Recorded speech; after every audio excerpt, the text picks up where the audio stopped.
की अपार कृपा से, बंदी छोड़ की दया से ये मूल ज्ञान पूरे विश्व में फैलता ही जा रहा है और धीरे धीरे धीरे सारे संसार में विवेकी हंसों तक पहुंचता ही जा रहा है। बहुत खुशी की बात है, क्योंकि इस बार ये जन्म बर्बाद नहीं होगा। इस बार सबका कल्याण होगा। इस बार जन्म मरण का बंधन टूटेगा और इस बार वो चाबी सबके हाथ में लगेगी जिसके द्वारा वो दरवाज़ा खुलेगा जिसे मुक्ति का द्वार कहते हैं। उसके बाद किसी का भी आना जाना इस नाशवान संसार में नहीं होगा। अब वो समय आ गया है और जैसा कि मैंने बताया था 2018 से ही मैं बता रहा हूं कि मेरे भाई जाग जाओ, समय आ चुका है, युग परिवर्तन का समय आ चुका है। 2018 से YouTube चैनल पे मैंने बोलना शुरू किया, तब किसी को समझ में नहीं आई मेरी बात, एक भी नहीं समझ पाया कि नितिन दास क्या कह रहा है। क्यों? क्योंकि ये लोग सोच के बैठे थे कि 4,32,000 साल के बाद सतयुग आएगा। लेकिन मैंने 2018 में ही कह दिया था कि भले तुम्हें अभी मेरी बात समझ में नहीं आ रही है, लेकिन बहुत जल्दी तुम्हें हर तरफ से यही बातें सुनने को मिलेंगी जो आज मैं कह रहा हूं। और अभी थोड़ा ही समय बीता है, अब बड़े बड़े ज्ञानी, बड़े बड़े पंडित, अखंड योगी कहते नहीं थक रहे कि भैया सतयुग आने वाला है, कल की अवतार आ चुके हैं, ढूंढो कहाँ है।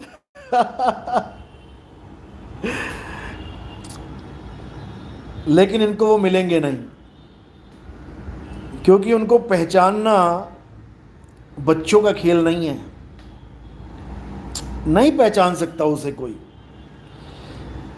अरे अर्जुन कृष्ण जी के सामने खड़े होके नहीं पहचान पाया, उसको भी दिव्य दृष्टि की जरूरत पड़ी कि बेटा तू इन आंखों से मुझे नहीं पहचान सकता, मुझे नहीं समझ सकता। वो सामने खड़ा होके ना पहचान पाया, उसको दिव्य दृष्टि की जरूरत पड़ी। और दिव्य दृष्टि में दिखा भी क्या? काल का रूप लोगों को पकड़ पकड़ के खा रहे हैं। सारी दुनिया के लोग उड़ते उड़ते उनकी बड़ी बड़ी जाड़ों में समा रहे हैं, ये दिखाई दिया अर्जुन को। काल का रूप दिखाई दिया, काया दिखाई दी, शरीर दिखाई दिया। तो कल की अवतार तो शरीर है ही नहीं। वो कौन सी आंखों से दिखेगा? उसको जानने के लिए तुम्हें खुद को जानना पड़ेगा। कल की अवतार को कौन जान पाएगा? जो खुद को जान लेगा, जो खुद को समझ लेगा, जो खुद के स्वरूप को बूझ लेगा, वो कल की अवतार को जान लेगा। यही है बस एक सिंपल और इकलौता फार्मूला। यही है इकलौता फार्मूला। इस फार्मूले के बिना ये पहेली सुलझने वाली नहीं है, ये सवाल हल होने वाला नहीं है। समझो। तो ही मोही, मोही तो ही, अंतर कैसा? तो पहले मोही को जानना पड़ेगा। मोही कौन है? जो मोही वही तो ही। बताओ, यहां जन्म मरण की बात चल रही है, ये बता रहा भाई गुरुजी मेरी जॉब नहीं लग रही है, क्या करूंगा? अरे चाय बेच ले भाई, पेटी पालना है या दुनिया में? पकोड़े वकोड़े बना के बेचने लग जा, रिक्शा विक्शा चला ले, ऑटो चला ले भाई। यहां पेट भरने का सवाल है, कैसे भी भर ले, दुनिया भर रही है। नौकरी नहीं लगेगी तो मर जाएंगे क्या? हटाओ इस चीज को दिमाग से। हमारे दादा परदादा खेतों में किसानी करके 8-8 बच्चे पाल के चले गए। वो ना करते थे किसी की गुलामी? बताओ। अरे सेल्फ डिपेंडेंट बनो, कोई भी काम पकड़ो। तुम बोरा भी उठाने का काम करोगे, 1 रुपए 1 बोरे का मिलता है। 300-400-500 बोरे तुम उठा ही लोगे दिन में, एक ट्रक से दूसरे ट्रक में लादने वाला या एक ट्रक से गोदाम में रखने वाला। कुछ नहीं है तो इतना ही कर लो कि चींटी की तरह गांठ लगा लेनी है पेट में। कुछ भी काम करो, कुछ भी, दुनिया भर का काम खुला पड़ा है, नौकरी नहीं बची है केवल। चाय की दुकान लगा लो स्टेशन के बाहर, रेडी लगा लो, सुबह सुबह जाओ, 2,000 रुपए की चाय बेच के आ जाओ, दोपहर तक 60,000 रुपये महीना कमा लोगे। छोले भटूरे लगा लो, अरे परोठे लगा लो, कुछ तो करो। नौकरी नहीं लग रही, नौकरी नहीं लग रही, अरे नौकरी जब तक नहीं लग रही तब तक खाना क्यों खा रहे हो? जब खाना खा रहे हो तो फिर खाना कमाना भी सीखो।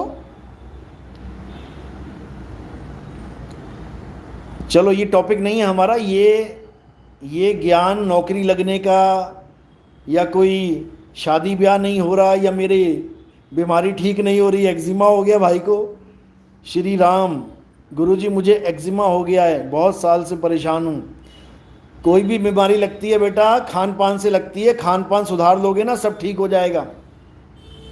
साधु भोजन पे आ जाओ, 1 महीना 2 महीना केवल वो खाना खाओ जो प्रकृति तुम्हें सीधा दे रही है, डायरेक्ट, बिना रूप बदले। फल खाओ, फ्रूट खाओ, ये अपने आप ही ठीक होने लग जाएगा। कोई भी बीमारी होती है इम्यून सिस्टम वीक होने की वजह से होती है, और कोई भी बीमारी ठीक होती है इम्यून सिस्टम स्ट्रांग की वजह से होती है, समझ लो।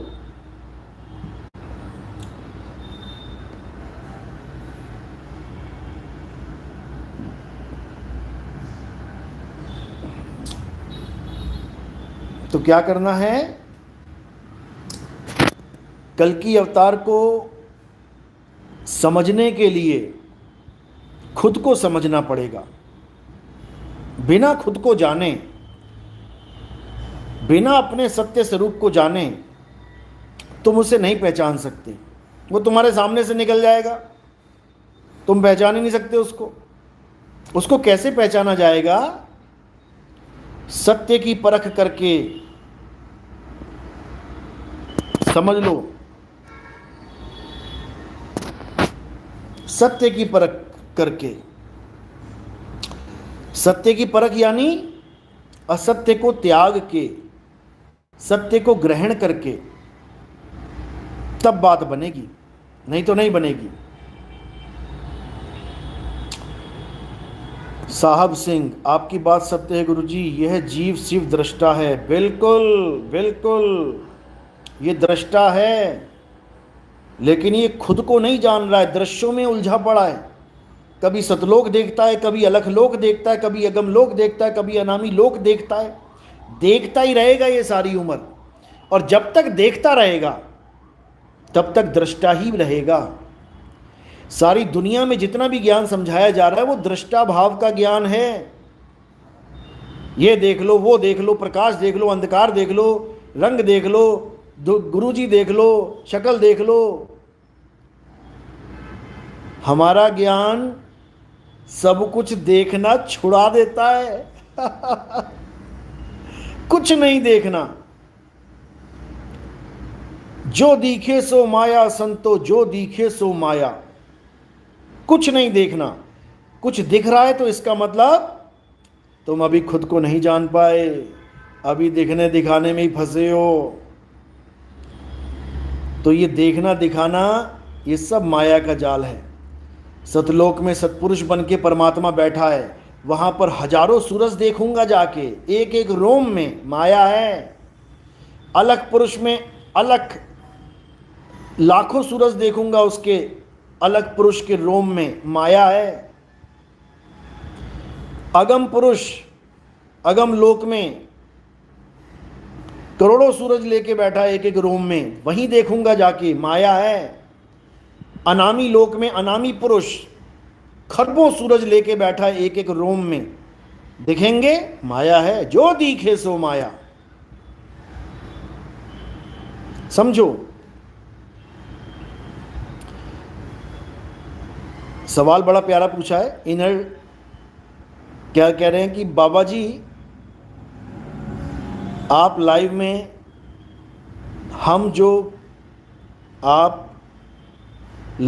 हम जो क्यों देख रहा है? क्या लिख रहे हो? थोड़ा समझ के लिखा करो, क्या लिख रहे हो? यहां पर दिखना दिखाने वाली बात नहीं है कि तुम मुझे देख रहे हो और मैं कमेंट देख रहा हूं। यहां ज्ञान समझाया जा रहा है, यहां ज्ञान की बात चल रही है। ना तुम मेरी शक्ल देख के इसका ध्यान करना, ना मैं तुम्हारे कमेंट पढ़ के इसको ध्यान करूंगा। अल्पेश, आपा खोए आपको चीने तब पावे पद निर्वाणा। बिल्कुल सही, क्योंकि ये पद निर्वाणा ही असली खेल है।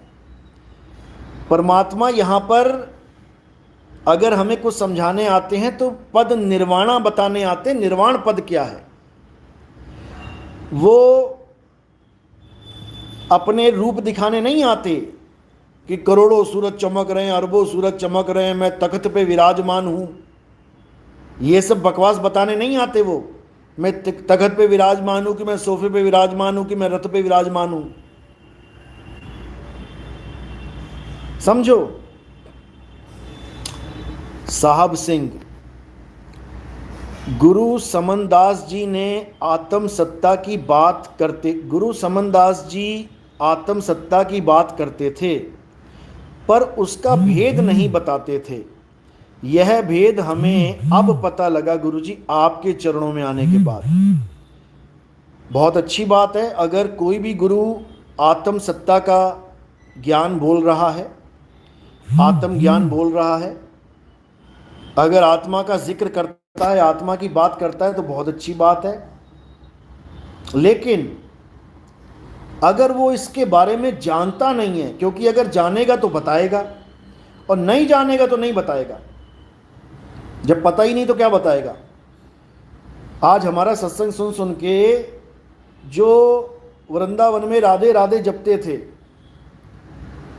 जो राम राम जपते थे, जो पत्थरों की मूर्तियों को भगवान बोलते थे, हमारे सत्संग सुन के आज वो आत्मा आत्मा करते नजर आते हैं।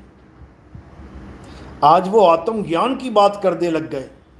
आज वो कहते हैं अपने आत्म स्वरूप को जान ले। बताओ, अरे तुमने जान लिया? तुमने जान लिया होता तो पत्थर को भगवान बोल रहे होते? तुमने जान लिया होता तो कोई नाम जप रहे होते किसी का?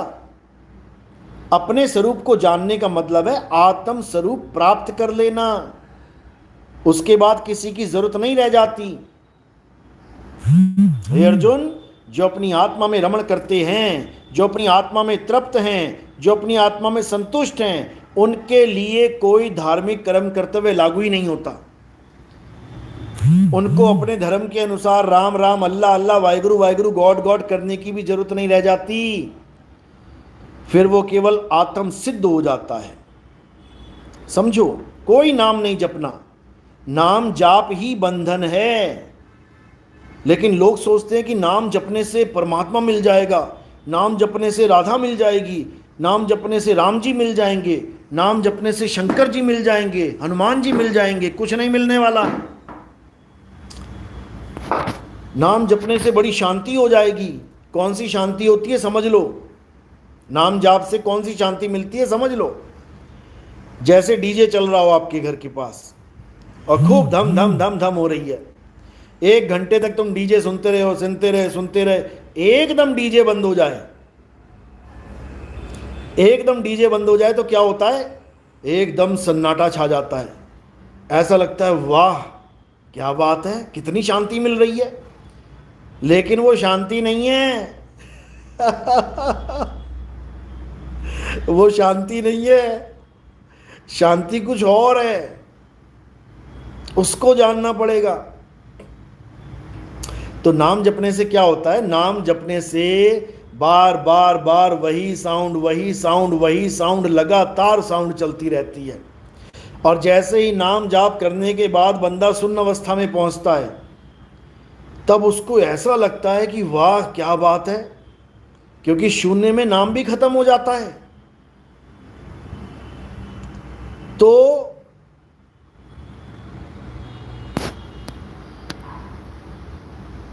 ऐसा लगता है जैसे सब कुछ मिल गया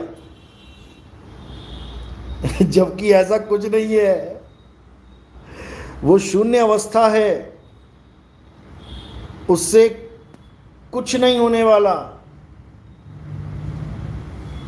समझ लो। असली स्वरूप अपना सत्य स्वरूप है, समझ लो। हमें तुम्हें ज्ञान देने के लिए परमात्मा लीला करते हैं। अगर परमात्मा लीला ना करें, इस जीव को कभी ज्ञान हो ही नहीं सकता। माया भुला देती है, तुम्हें याद भी नहीं आ सकता कि परमात्मा नाम की कोई चीज है। जैसे कुत्ते बिल्ली हाथी घोड़ा कोई भी परमात्मा को नहीं ढूंढ रहा है, सब खाने पीने में लगे हैं। इसी प्रकार इंसान की भी यही हालत थी। ये तो शुक्र परमात्मा का कि वो संत के रूप में लीला करके चले जाते हैं, ज्ञान समझा के चले जाते हैं। बाबा नानक को मिले संत रूप में, बेई नदी पे जिंदा बाबा के रूप में। रविदास जी को मिले, मीराबाई को मिले, संत तुकाराम को मिले, बाबा नामदेव को मिले, मुक्ताबाई को मिले, ज्ञानेश्वर जी महाराज को मिले, दादू दयाल को मिले, नाबा जी को मिले, गरीबदास जी को मिले, हमारे सतगुरु मदन साहिब को मिले, जिनकी वाणी है सोई गुरु पूरा कहावे, जो 2 अक्षर का भेद बतावे, एक छुड़ावे एक लखावे, तब प्राणी निज घर को जावे। ये वाणियां लोगों ने ले लेके इस वाणी को जिसने बोला उसका नाम ही नहीं छाप रहे हैं। बताओ, जिस वाणी को संत ने बोला उस संत का नाम ही नहीं छाप रहे हैं ये लोग, और वाणी सब लेके बैठे हैं। क्या मधु परमहंस जी, क्या रामपाल जी, क्या राधा स्वामी, बताओ।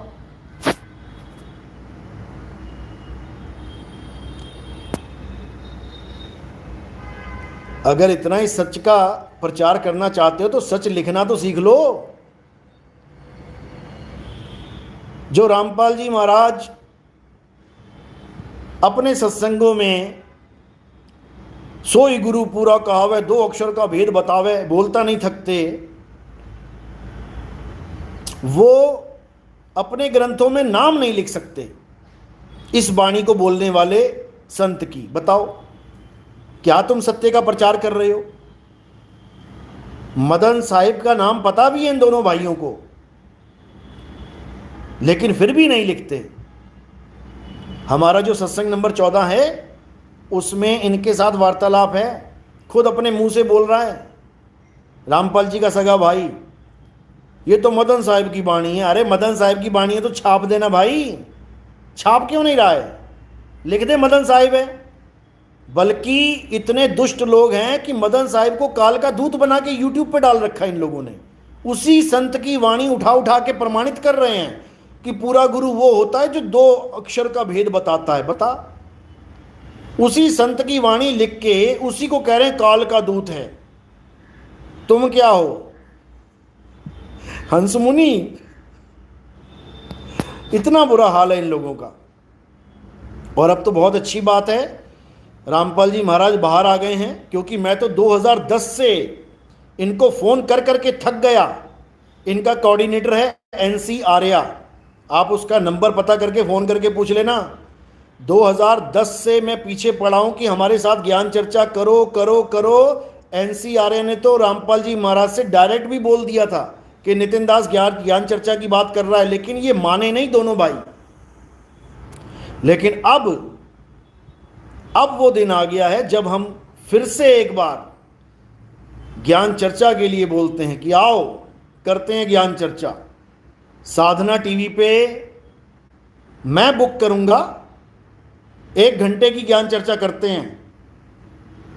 मैं बुक करता हूं साधना चैनल। आज नितिन दास ये बोल रहा है कि 1 घंटे के लिए साधना चैनल बुक करते हैं, ज्ञान चर्चा करते हैं। इसको लाइव पूरी दुनिया में दिखाएंगे कि आखिर ज्ञान चर्चा का निष्कर्ष क्या निकला है। आज नितिन दास ये चैलेंज करता है कि आओ ज्ञान चर्चा करते हैं। हार जीत की बात नहीं है, लोगों को सत्य पता लगना चाहिए कि आखिर ज्ञान चर्चा कहते किसे हैं, ज्ञान चर्चा होती क्या है, आमने सामने बैठ के ज्ञान चर्चा कैसे की जाती है। ये 4 भाड़े के टट्टू उठा के, कैमरा उठा के लोगों के वहाँ चले जाना और उनकी वीडियो बना के ले आना, फिर उसको काटना छाटना, ये ज्ञान चर्चा नहीं होती। ये ज्ञान चर्चा नहीं होती, खुले मैदान में ज्ञान चर्चा होती है। तो जितने भी भगत रामपाल जी के हैं जो ज्ञान चर्चा का जिनको भूत सवार है, नितिन दास उनका चैलेंज स्वीकार करता है। आ जाओ साधना चैनल पे बैठ के डिबेट कर लेते हैं कि सत्य क्या है, सत्य क्या है। जीवों का भला हो जाएगा। ये जो बर्बाद कर रहे हो तुम लोग जीव, 52 अक्षरों में डाल डाल के भला हो जाएगा उनका। बर्बाद होने से बच जाएंगे, 184 में जाने से बच जाएंगे, क्योंकि एक गलती का मतलब 184 का धक्का है। समझ लो, अगर हम हार गए तो हम शरण में आ जाएंगे, और अगर तुम्हारी बोलती बंद हो गई तो सारी संगत को चरणों में गिराना पड़ेगा। समझ लेना। तो ये वीडियो कट करके डाल देना इनके YouTube चैनलों पे क्योंकि अब वो बाहर आने वाला है। अब बाहर आने वाला है, अब होगा खुला चैलेंज ज्ञान चर्चा का। सतनाम साहिब बंदगी। और जो भगत पंजाब में जो आपदा आई है उसमें सेवा करना चाहते हैं, जो वहाँ जाकर सेवा करना चाहते हैं, वहाँ पहुँच के सेवा करना चाहते हैं, वो मुझे मैसेज करें। 3 दिन की सेवा लगाई गई है अलग अलग जगह पे, जहाँ जहाँ पे बाढ़ पीड़ित लोग हैं वहाँ पर उनको खाना पीना उपलब्ध करवाना, भोजन और ज़रूरत की चीज़ें। तो जो ये सेवा करना चाहते हैं वो मुझे मैसेज करें ताकि हम 2-3 टीमें बना के वहाँ की तरफ रवाना करें। 3 दिन की सेवा है, उसके बाद देखते हैं अगर हालात और बिगड़े हुए हो तो लंबी कर देंगे, उसके बाद ड्यूटी चेंज कर देंगे। जो भी चाहता है कि हाँ मैं लंबी सेवा करूँ वो लंबी भी कर सकता है, और जो चाहता है कि नहीं मैं घर वापस जाना है तो उसकी जगह हम किसी और को भेज देंगे। तो जो भी ये सेवा करना चाहता है वो मुझे मैसेज करे, और जो भी योगदान करना चाहता है वो हमारा ट्रस्ट है आश्रम का, उसमें आप योगदान कर सकते हैं, ताकि वो योगदान उन जीवों तक पहुंचाया जा सके, उनकी हेल्प की जा सके जो बेचारे बाढ़ में फंसे हुए हैं। तो जो भी करना चाहते हैं कर सकते हैं। नंबर मेरा है 9256111007। जो भी किसी भी प्रकार की सेवा करना चाहता है पहले मुझे मैसेज करे, फिर मैं बताऊंगा कि क्या करना है। मैंने थंबनेल पे जो हमारा ट्रस्ट है उसका अकाउंट नंबर डाल रखा है, आप सेवा डाल सकते हो उसमें। और जो रिमार्क्स है उसमें लिखना है आपने फ्लड सर्विस, यानी बाढ़ पीड़ित के लिए सेवा, या फिर आप लिख दें पंजाब सेवा। केवल पंजाब सेवा लिख दें तब भी चलेगा, तो हमें पता लग जाएगा कि हाँ ये सेवा पंजाब के लिए आई है, तो उसका जो है वहाँ पर ट्रांसफ़र कर दी जाएगी और वो सेवा में लगा दिया जाएगा। और जो फिज़िकली पहुँचना चाहते हैं वो भी मुझे मैसेज करें, ताकि एक टीम बना के उन भाइयों तक पहुँचें और उनकी मदद की जाए। ये हमारा फ़र्ज़ है। सब नहीं पहुँच सकते, लेकिन जितने पहुँच सकते हैं ज़रूर पहुँचो, क्योंकि ये आपदा कभी भी किसी के साथ भी हो सकती है, ये विपत्ति कहीं भी आ सकती है। तो हम सब हमेशा तैयार रहें एक दूसरे का साथ देने के लिए, किसी का इंतज़ार करने की ज़रूरत ना हो। हम देशवासी इतने समृद्ध हो जाएं, हम देशवासी इतने एकता में भर जाएं कि हमें किसी की शक्ल देखने की ज़रूरत ना पड़े। जब एक हाथ में दर्द होता है तो दूसरा हाथ अपने आप वहाँ पहुँच के उसके कष्ट को ख़त्म करने के लिए मलना शुरू कर देता है। इसी प्रकार हाथ को हाथ का सहारा है। हिंदू, मुस्लिम, सिख, ईसाई, ये सब हमारे भाई हैं, सब हमारे भाई हैं, सब परमात्मा के बच्चे हैं। एक भी ऐसा नहीं है जो परमात्मा का मालिक का जीव नहीं है। इसलिए भेदभाव को ख़त्म करना है और सबको एक साथ लेके चलना है, सबको एक दृष्टि से देखना है। यही हमारा असली धर्म है, यही हमारा असली कर्म है। आत्मज्ञान का उजियाला। गुरुजी तन की सेवा के लिए तत्पर खड़ा हूँ। बहुत अच्छी बात है। जो तन की सेवा करना चाहते हैं, यानी वहाँ पहुँचकर उन भाइयों की मदद करना चाहते हैं, हमारे सिख भाइयों की, मुस्लिम भाइयों की, क्योंकि पंजाब में आपको पता है कि सिख, हिंदू और मुस्लिम ये काफ़ी बड़ी तादाद में रहते हैं पंजाब में। तो सेवा सबके लिए है, कोई भेदभाव नहीं है। मुस्लिम भाई परेशान है तो दिलो जान से सेवा करेंगे, सिख भाई परेशान है दिलो जान से सेवा करेंगे, हिंदू भाई परेशान है बिल्कुल दिलो जान से सेवा करेंगे, ईसाई भाई परेशान है दिलो जान से सेवा करेंगे। सेवा सबके लिए बराबर है। नर सेवा नारायण सेवा, चाहे कोई किसी भी धर्म का हो, इससे कोई मतलब नहीं होता। तो जो भी सेवा में आना चाहता है मुझे मैसेज करे 9256111007 9256111007 पे। ठीक है, अब शाम को मिलते हैं। साहिब बंदगी सतनाम, जय बंदी छोड़ की जय सतनाम, जय सतनाम। अकाउंट नंबर मैंने थंबनेल पे डाल दिया है। अगर किसी को मैसेज में चाहिए तो मुझे मैसेज कर सकता है 9256111007। आप सेवा उसी अकाउंट में डालना जो मैं आपको भेजूंगा, जो थंबनेल पे है, जो इस वीडियो की थंबनेल पे आपको दिखाई दे रहा है, उसी में सेवा डालनी है और पंजाब सेवा लिख के भेजना है। पंजाब सेवा, साहिब बंदगी सतनाम।